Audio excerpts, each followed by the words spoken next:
Hey, wonderful every day here. If you're struggling to think of something unusual but eye-wateringly expensive to buy for your better half for Christmas this year, why not consider a piece of jewelry made of mammoth tusk?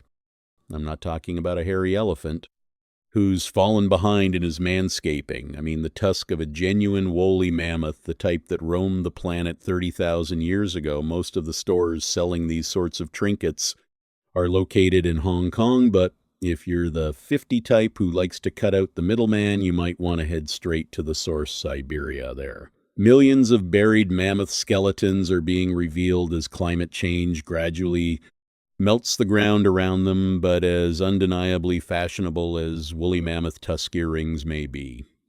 Unfortunately for us, it's not just hairy elephants that are emerging from the ice in Siberia. Unless you've spent the last 10 years marooned on an isolated Polynesian island living off ground seashells mixed with your own urine, you'll know that apparently climate change is one of the most present perils facing humanity today. One charming knock-on effect of climate change you might be less familiar with is the Arctic permafrost that's thawing faster than a snowman in ASAA. Permafrost is soil that's being continually frozen for at least 2 years, and it covers around 11% of the Earth's surface, including substantial areas of Canada, Greenland, Alaska, and Siberia. Speaking of Siberia, that's where the oldest permafrost on record can be found. It froze about 650,000 years ago and hasn't out since. The Arctic is warming twice as fast as the rest of the globe. In 2020, the highest ever temperature in the Arctic Circle was recorded in Varans, Siberia, a vodka warming 38 degrees. Incidentally, that's the same as the hottest day ever recorded in the UK, okay? But in an area that regularly sees the mercury dropping below negative 30 degrees C, Paros is usually protected by a surface layer of soil and sediment known as the active layer that falls in summer and refreezes in winter.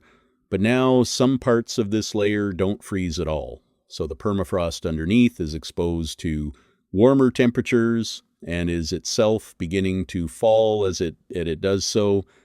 We're uncovering things that have been buried and preserved for tens of thousands of years. That's why you can now buy mammoth tusk earrings.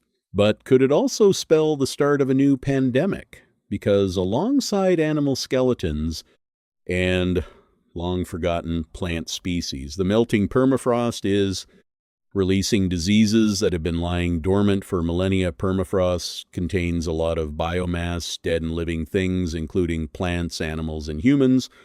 But what's also locked into this underground ice tomb is the mad mix of pathogens, viruses, and bacteria that existed at the time. Those animals and humans died.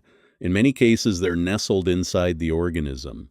They actually killed bacteria. For example, have developed numerous strategies for surviving in temperatures below 0 degrees in, including reduced anaerobic metabolic processes, which basically allows them to go into slow motion. They're a bit like Han Solo in Return of the Jedi, frozen but alive, waiting for their chance to rejoin the bacteria rebel alliance when plants and animals die in cold regions. They don't always decompose immediately or totally. Sometimes they move down through the active layer and into the permafrost when more animals and plants are loaded on top. Everything's pressed down even further, and deposits accumulates. The permafrost can be anything up to 1.5 kilometers thick in some places, and the biomass at the bottom can be hundreds of thousands of years old. With the increased thawing of the permafrost below the surface, bacteria and viruses are able to make their way to the active layer, and the deeper the thaw, the older the organisms that awaken from their slumber.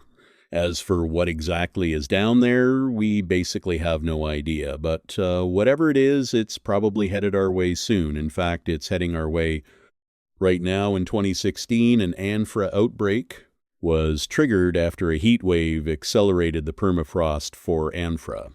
The pathogen, not the band, is as bad as it sounds. Actually, the band's pretty old, too. The disease is caused by Bacillus anthracis, a bacteria which is commonly found in soil, and has some delightful symptoms like skin lesions, diarrhea, abdominal pains, nausea, vomiting, and death. It's quite rare. And before the 2016 outbreak, it was thought to have been eradicated in Siberia at least 70 years ago. But then the foring permafrost revealed a long-dead reindeer whose corpse was infected with Bacillus annus. The bacteria is thought to have spread to the soil, water, and food supply of nearby reindeer, infecting approximately 2,000 of them. A 2-year-old boy died, and a further 100 people were hospitalized after the outbreak crossed over to humans.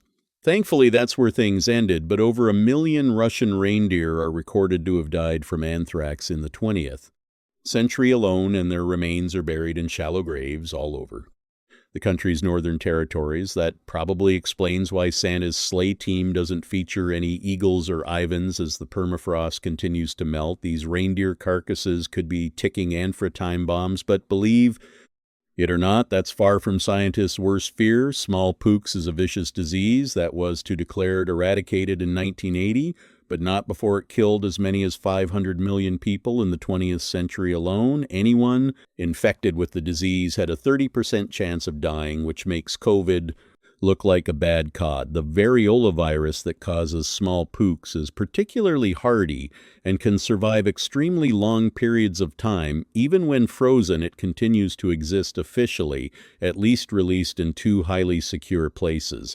Vector laboratories in Russia, which house secret biological weapons research during the Soviet era and now babysits everything from smallpox to Ebola and the Centers for Disease Control and Prevention in the United States every few years. The current and ongoing foring of the not-so-permafrost looks set to expose some long-buried specimens of the contagion in the 1890s. 40% of a Siberian town's population was wiped out by a smallpox epidemic, and the corpses were buried in the upper layer of permafrost on the banks of the Kolya River. This particular area is now known to be foring, and the floodwaters of the river are consequently eroding the banks at an even greater pace than before. Riverbanks across Siberia were often places where nomads would bury their dead, so the plausibility of disease-ridden cadavers bobbing along in rivers like rotten tofu apples certainly isn't. Far-fetched scientists from the State Research Center of Virology and Biotechnology in NAA Suburb tested remains of the Stone Age bodies discovered in southern Siberia. They also tested 19th century corpses that had been buried during various modern epidemics, though the researchers didn't extract the smallpox virus itself. They probably wouldn't mean the end of humankind. We've dealt with these diseases fairly recently in our medical history and have vaccines for both. But what about the bacteria and viruses that we don't know about and have no defenses against? Woolly mammoths were roaming the earth 32,000 years ago during the Plain period. Novel bacteria from this time named Carnobacterium pleme was recently discovered by researchers from NASA in a frozen Alaskan pond. Scarily, this bacteria was able to be revived simply by melting the ice in which it was encased. Not so scarily. It wasn't actually harmful, though it has close relatives that cause disease in fish, which is only recently as 2004, scientists discovered a new giant virus named Pythovirus sibericum, which had been frozen for 30,000 years but was still metabolically active when it was found. This particular sample from Siberia was discovered at a depth of only 30 m into the frozen ground, and as soon as it became infectious. Once again, the good news is, unless you're an amoeba, this virus is just as harmless to humans as Carnobacteria and Pliocene, but the family it belongs to does include some candidates that can be dangerous to us, so we'll have to wait and see what else. The permafrost reveals the oldest known ice on Earth forms part of a glacier located in the Beacon and Mullen valleys of Antarctica. There, researchers from Ruis University in the USA claim to have revived bacteria that ranges from a relatively young 100,000 years old up to a mind-blowing 8 million years old. Again, none of the organic life forms found by the team pose an existential threat to humans, but they do offer a hint as to just how much previously unknown biological history lies buried deep in the Earth's freezer, waiting for its day in the sun. And not everything we found so far has been entirely harmless. 4 million-year-old bacteria discovered in New Mexico was resistant to 70% of available antibiotics and was able to totally inactivate many of them. Having said all that, I should point out that the scientific community remains divided on just how big a threat dormant pathogens in the foreign permafrost may be to us. When these popsicle microbes are finally let loose, they're exposed to oxygen and sunlight, which is very bad for them.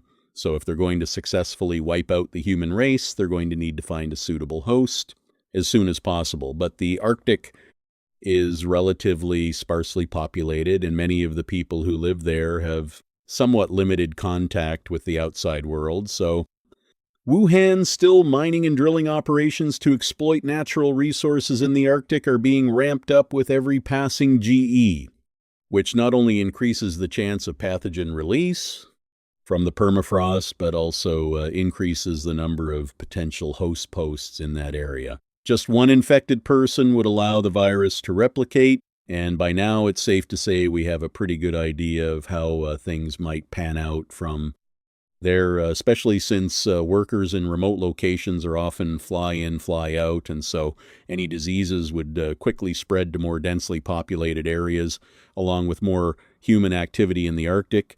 We can expect more movement of animals like birds and insects, two excellent factors for disease warmer.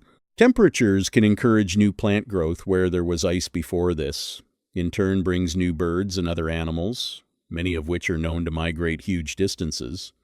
The world's ecosystem is complex and in flux. It's impossible to predict just what may happen when a virus begins to spread.